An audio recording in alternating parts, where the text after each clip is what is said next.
Pandit Jawaharlal medical college एवं अस्पताल चंबा में कनाडा से वापस आई एक महिला के घुटनों का कर दिया सफल ऑपरेशन।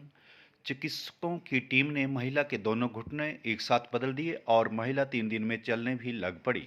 जिला चंबा में पहली बार इस तरह का ऑपरेशन हुआ है। बड़ी बात यह है कि बाहरी राज्यों के मरीज भी अब ऑपरेशन के लिए चंबा का रुख कर रहे हैं। 57 वर्षीय पलविंदर कौर निवासी गांव धारीवाल अमृतसर एक माह पहले सर्जरी के लिए कनाडा से वापस आई थी। वे पिछले करीब 6 वर्षों से घुटनों के दर्द से पीड़ित थी। पिछले लगभग 2 सालों से उसे चलने फिरने में भी दिक्कत आ रही थी। पंडित जवाहरलाल मेडिकल कॉलेज चंबा में तैनात सर्जन डॉक्टर माणिक सहगल के बारे में उन्होंने सुना था। इसके चलते उन्होंने उनसे संपर्क किया। फिर चंबा आकर जांच करवाने के बाद चिकित्सकों की टीम ने दोनों घुटने बदलने का परामर्श दिया। मरीज ऑपरेशन के लिए पूरी तरह से तैयार हो गई। 4 नवंबर को महिला को अस्पताल में दाखिल किया गया। इसके बाद 6 नवंबर को ऑपरेशन की तिथि निर्धारित की गई। तय तारीख को चिकित्सकों की टीम ने करीब 1 घंटे में ही घुटना बदल दिया और अगले 1 घंटे में दूसरे घुटने की सफलतापूर्वक सर्जरी कर दी। इस प्रकार करीब 2.5 से पौने 3 घंटे में ऑपरेशन कर दिया और आपको बता दें अब मरीज पूरी तरह से स्वस्थ है। कनाडा से वापस आई महिलाओं के सफल ऑपरेशन के बाद आर्थो विभाग के एचओडी सर्जन डॉक्टर माणिक सहगल ने बताया कि आर्थोपेडिक टीम ने एनेस्थीसिया टीम के सहयोग से पहली बार बाइलेटरल टोटल रिप्लेसमेंट किया गया है। उन्होंने बताया कि ये इलेक्ट्रिकल सर्जरी होती है और इसमें काफ़ी जोखिम रहता है। वहीं मेडिकल कॉलेज एवं अस्पताल के प्राचार्य डॉक्टर पंकज गुप्ता ने कहा कि चिकित्सा सुविधाओं में भी अब काफ़ी विस्तार हुआ है। अब मरीजों को जिला से बाहर नहीं जाना पड़ेगा। प्राचार्य डॉक्टर पंकज गुप्ता ने पत्रकार वार्ता में कहा कि जिले में अब चिकित्सा सुविधाओं में विस्तार हो रहा है। मेडिकल कॉलेज एवं अस्पताल चंबा में जटिल ऑपरेशन भी किए जा रहे हैं। अस्पताल के ओटी में एक साथ दोनों घुटनों का सफल ऑपरेशन किया गया है। पहली बार बाइलेटरल टोटल नी रिप्लेसमेंट किया गया है। उन्होंने कहा कि बाहरी राज्यों के मरीज भी मेडिकल कॉलेज चंबा में मेडिकल कॉलेज में मिल रही सुविधाओं का लाभ उठाने लगे हैं। जिलावासियों के लिए ये अब राहत की बात यह है कि अब इन्हें इलाज के लिए जिले से बाहर नहीं जाना पड़ेगा।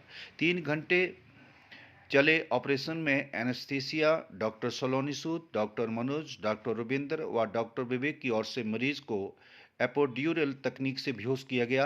इसके बाद सर्जन डॉक्टर लक्की, डॉक्टर गुरजंत, डॉक्टर अनुज, डॉक्टर आशीष के सहयोग से मरीज का सफल ऑपरेशन किया गया।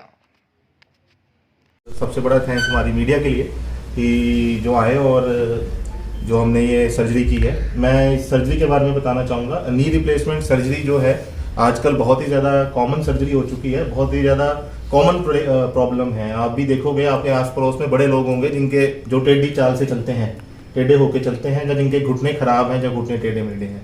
तो पहले तो इसका इलाज नहीं था होता, पर अब हम लोग इसके जो है जो नी रिप्लेसमेंट है वो सर्जरीज हम करते हैं। यूनिलेटरल टीकेआर और बाइलेटरल टीकेआर, ये 2 तरह की सर्जरीज रहती हैं। यूनिलेटरल टीकेआर भी हमने यहीं पे शुरू किए थे चंबा में पहली बार, आज से कोई 3 साल पहले यूनिलेटरल टीकेआर किया था और बड़े ही सेटिस्फाइड रहे हैं पेशेंट। आज तक कुछ हम 20 तक यूनिलेटरल मतलब एक टाइम पे एक घुटना ही ऑपरेशन करना वो हम कर चुके हैं। ये जो पेशेंट थे इनके दोनों ही घुटने खराब थे। ये अमृतसर के रहने वाले हैं। अभी हमारी बाकी टीम आई नहीं है और डॉक्टर गुरजंत हमारे हैं, उनके रियल सिस्टर के मदर इन लॉ हैं। तो इनके दोनों घुटने खराब थे। तो पिछले 1 महीने पहले ही ये कनाडा से आए थे, इनके अपने फैमिली उधर रहती है। तो वेट कर रहे थे क्योंकि ये सर्जरी जो होती है इलेक्टिव सर्जरी होती है, इसके लिए हम अपॉइंटमेंट के हिसाब से ही सर्जरी करते हैं। तो फिर जब ये आए हमारे पास, सबसे इंपॉर्टेंट नी सर्जरी में मैं आपके माध्यम से लोगों को बताना चाहूँगा पेशेंट की विल पावर क्या है, वो बहुत इंपॉर्टेंट रहती है। क्योंकि इसमें मरीज क्या चाहता है, उसकी क्या अपेक्षाएं हैं सर्जरी से और उसको कितनी मुश्किल है, उसमें ये रहता है। और ये पेशेंट एडमिट थे कि हमने दोनों घुटने ही करने हैं एक साथ। तो उसके लिए हम लोगों ने इन लोगों का पूरा चेकअप किया, क्योंकि इसमें फिटनेस का बड़ा इशू रहता है। 3 चीज़ें इसमें रहती हैं। हमें सर्जरी के दौरान जो ध्यान रखना होता है, सर्जरी का टाइम कम रहना चाहिए। ज़्यादा लंबा सर्जरी का टाइम होता है तो इन्फेक्शन का रिस्क ज़्यादा रहता है। दूसरी चीज़ जो रहती है कि पेशेंट की पेन बहुत कम होना चाहिए, इसको हम पेशेंट कंट्रोल एनाल्जेसिया बोलते हैं। तो उसमें दर्द कम होनी चाहिए। और तीसरी रहती है फिजियोथेरेपी। ये 3 चीज़ों का बहुत इंपॉर्टेंट रोल रहता है। चौथी चीज़ रहती है सर्जिकल एक्सपर्टीज और ओटी एनवायरनमेंट जो है आपका हेल्दी होना चाहिए और अच्छा एनवायरनमेंट होना चाहिए। और तो इसलिए इनको हमने एडमिट किया, इनको समझाया और पेशेंट को हमने क्लियर बता रखा हुआ था कि पहले हम एक घुटना करेंगे, अगर आप स्टेबल रहोगे उसके बाद हम घुटना करेंगे। हमने पूरा प्लान करके ये सर्जरी की थी।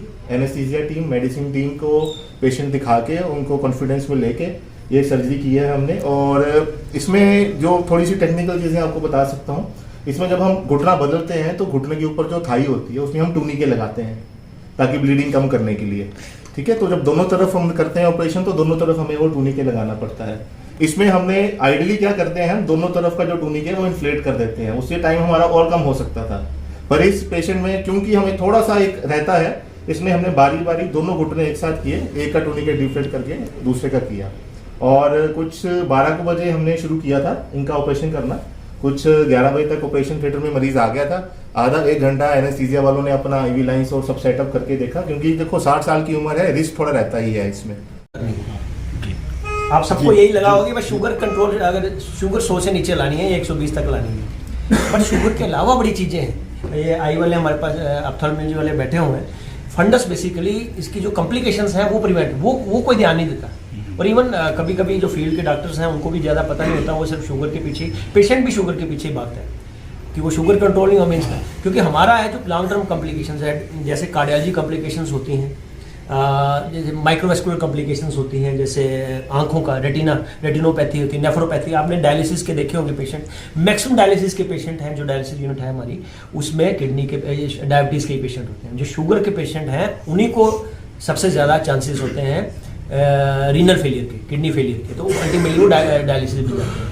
एक न्यूरोपैथी होती है या हार्ट अटैक जिनको चांसेस ज़्यादा होते हैं, सब डायबिटीज़ वालों। तो हमारी कोशिश ये है कि उस दिन हम सिर्फ फ्राइडे को मैं सिर्फ डायबिटीज़ ही देखूं, और ताकि उन पेशेंट्स को हम एक डाइट चार्ट देते हैं, पूरा डाइट समझाते हैं कि क्या क्या डाइट खानी चाहिए। डाइट चार्ट हमने बनाया हुआ है, आपको पता ही है, आप आए हुए हैं, तो उसमें पूरा हम चार्ट समझाते हैं। हमारे पास जो डॉक्टर्स होते हैं पूरा उसमें एक ही चीज़ बताते हैं, कितनी कैलोरीज खानी है, कैसे खानी है, दवाई कब खानी है, दवाई कैसे नहीं खानी है, और कॉम्प्लिकेशन कैसे प्रिवेंट करनी है।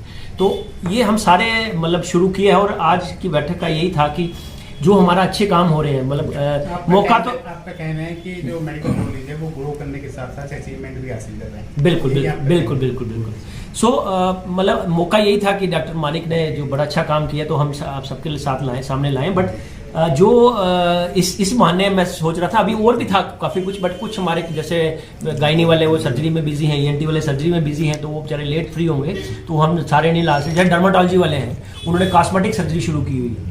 अच्छा। तो वो मतलब कॉस्मेटिक तरीके से सर्जरीज होती हैं जिसमें कि मोल है या कुछ है, वो जो पहले नहीं होती थी, तो वो भी उन्होंने शुरू की है। तो ओवरऑल काफ़ी अच्छा पॉजिटिव एनवायरनमेंट है और बड़ा प्रोग्रेसिव एनवायरनमेंट है। तो आपसे भी यही रहेगी कि हमारी ये जो मैसेज है जनता तक पहुंचाएं कि जैसे जिनके की घुटने खराब है या कोई सर्जरी वाली है, जो बच्चों के प्रॉब्लम है, आई वाली प्रॉब्लम है, या मेडिसिन की डायबिटीज़ की है, तो जनता को अवेयर हो और वो जल्दी, जैसे डायबिटीज़ की मैं बता रहा, जितनी जल्दी पेशेंट हमारे पास आएगा उतना उसके कॉम्प्लिकेशन नहीं होने के चांसेस है। बाकी हमारे की जो आपने एक बात की है, तो कोशिश जारी है सर।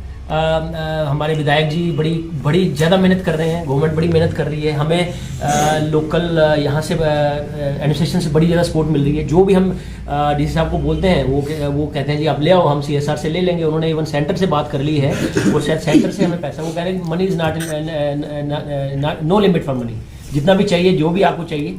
और अब जब हमें चाहिए, क्योंकि अब हमारे पास काम करने वाले हैं, नई नई चीज़ें आ रही हैं, तो आज ही मैंने जैसे बताया 2 करोड़ का हमको भेजा है, तो वो मोस्ट प्रॉब्ली CSR के थ्रू आएगा।